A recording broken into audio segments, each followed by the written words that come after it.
বিসমিল্লাহির রহমানির রহিম। আসসালামু আলাইকুম। আজকের আয়োজনে থাকছে 15টি সাধারণ জ্ঞান প্রশ্ন সমাধান। ঢাকার প্রাচীন নাম কি? প্রথম প্রশ্ন ছিল ঢাকার প্রাচীন নাম কি?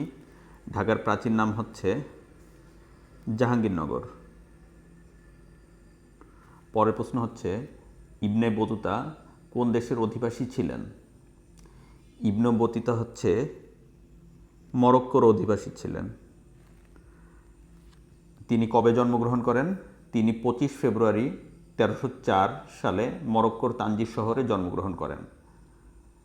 পরের প্রশ্ন হচ্ছে বাংলাদেশ কেন্দ্রীয় ব্যাংকের নাম কি? বাংলাদেশ কেন্দ্রীয় ব্যাংকের নাম হচ্ছে বাংলাদেশ ব্যাংক। বাংলাদেশ কেন্দ্রীয় ব্যাংকের নাম বাংলাদেশ ব্যাংক। বাংলাদেশের প্রাচীনতম বিশ্ববিদ্যালয়ের নাম কি? বাংলাদেশের প্রাচীনতম বিশ্ববিদ্যালয়ের নাম হচ্ছে ঢাকা বিশ্ববিদ্যালয়।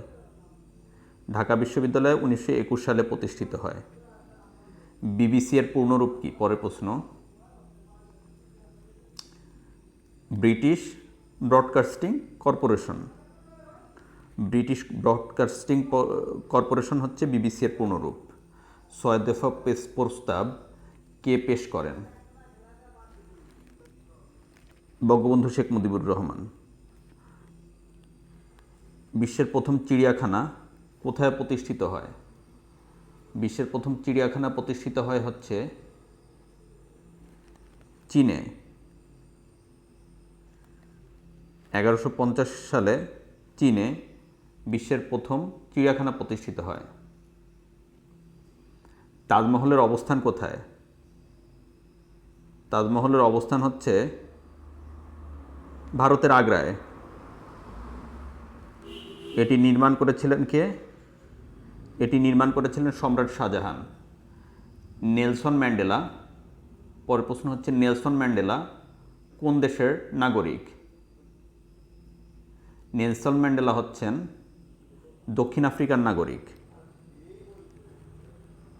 দক্ষিণ আফ্রিকার নাগরিক ছিলেন নেলসন ম্যান্ডেলা। তিনি দক্ষিণ আফ্রিকার প্রথম কৃষ্ণাঙ্গ রাষ্ট্রপতি। বিশ্বের প্রথম নারী প্রধানমন্ত্রী কে? প্রথম নারী প্রধানমন্ত্রী হচ্ছেন শ্রীমাভো বন্দরনায়েক। বিশ্বের প্রথম নারী প্রধানমন্ত্রী শ্রীমাভো বন্দরনায়েক। পৃথিবীর নিকটতম নক্ষত্র কোনটি? নিকটতম নক্ষত্র হচ্ছে সূর্য। পৃথিবীর নিকটতম নক্ষত্র। বাংলাদেশের প্রথম ভৌগোলিক নির্দেশক পণ্য কোনটি? বাংলাদেশের প্রথম ভৌগোলিক নির্দেশক পণ্য হচ্ছে জামদানি। মানবদেহের সর্ববৃহৎ অঙ্গ কোনটি? মানবদেহের সর্ববৃহৎ অঙ্গ হচ্ছে ত্বক। আন্তর্জাতিক মাতৃভাষা দিবস কত তারিখে পালিত হয়? আন্তর্জাতিক মাতৃভাষা দিবস পালিত হয় 21শে ফেব্রুয়ারি। জাতিসংঘের বর্তমান মহাসচিবের নাম কি? নাম হচ্ছে অ্যান্তোনিও গুতেরেস। জাতিসংঘের বর্তমান মহাসচিব অ্যান্তোনিও গুতেরেস। তিনি কোন দেশের নাগরিক? তিনি পর্তুগালের নাগরিক। মুজিবনগর সরকার কত তারিখে শপথ গ্রহণ করেন? 1971 সালের 10 এপ্রিল মুজিবনগর সরকার শপথ গ্রহণ করেন।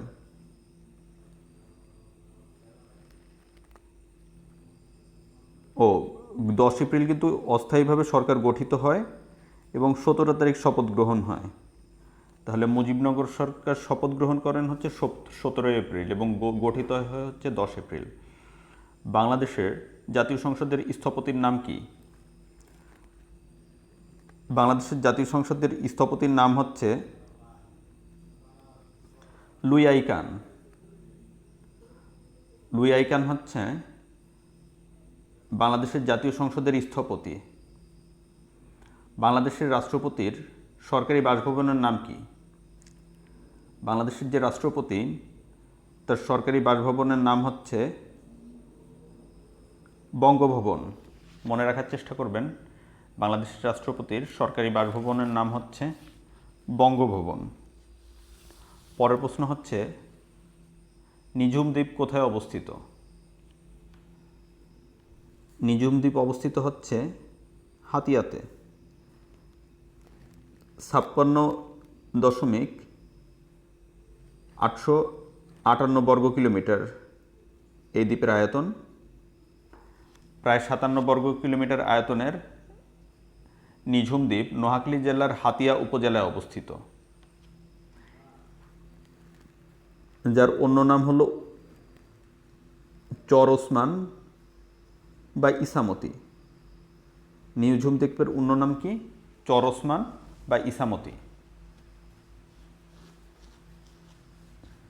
বঙ্গবন্ধু শেখ মুজিবুর রহমান বঙ্গবন্ধু উপাধি লাভ করেন কত সালে? 1969 সালে।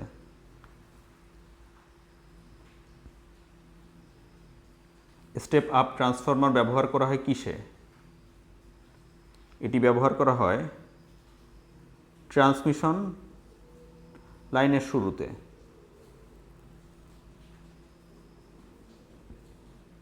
ধন্যবাদ ভিউয়ার্স, ভিডিওটি এ পর্যন্তই। আমার চ্যানেলের ভিডিওগুলি ভালো লেগে থাকলে চ্যানেলটি সাবস্ক্রাইব করুন। আসসালামু আলাইকুম।